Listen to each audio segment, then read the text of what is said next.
מאז מותו של ג'ורג' פלויד לא נרגע השיח בארצות הברית על אלימות משטרתית. אתמול חתם נשיא ארצות הברית דונלד טראמפ על צו מנהלי למניעת שימוש מופרז בכוח מצד שוטרים. ביקשנו לשוחח בעניין הזה עם סימון וייקסלבאום, כתבת משטרה בארגון העיתונאי האמריקני פרויקט מרשל. Simon, you're covering police violence in the USA for the Marshall Project. Last year, more than 1,000 people were killed by police in the US. So the story is not only about black people, right?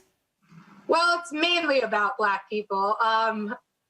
America is a country founded on slavery. And I think what's happening right now in America, the shadows of that chapter in our history is coming to light. So after slavery, we had a period where black Americans were still subjected to a lot of abuse.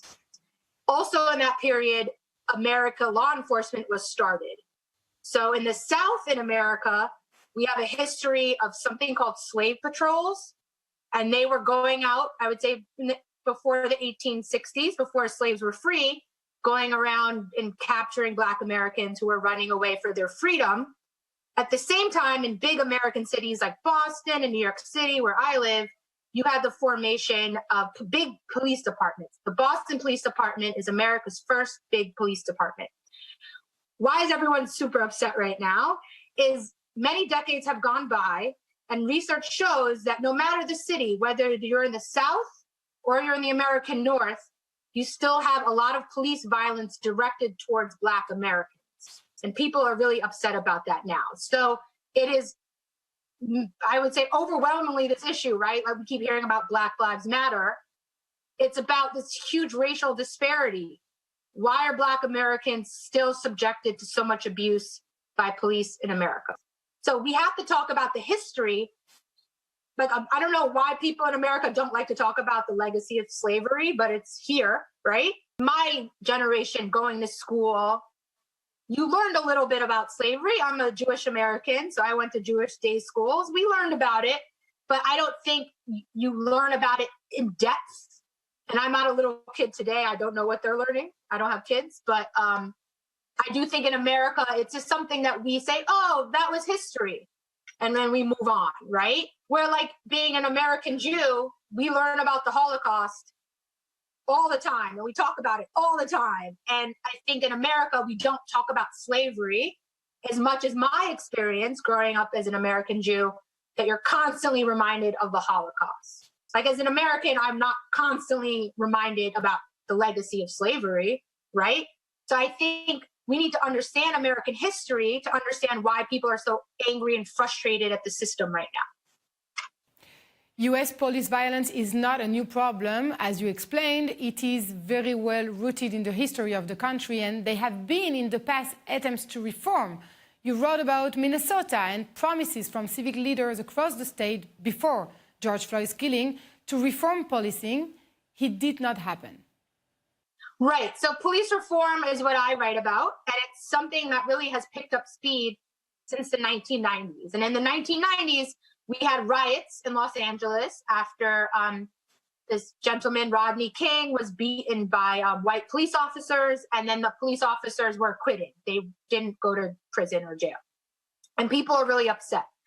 And then Congress passed a law that allowed the federal government to sue police departments to make them change. So here we are again, lots of disturbances in the street.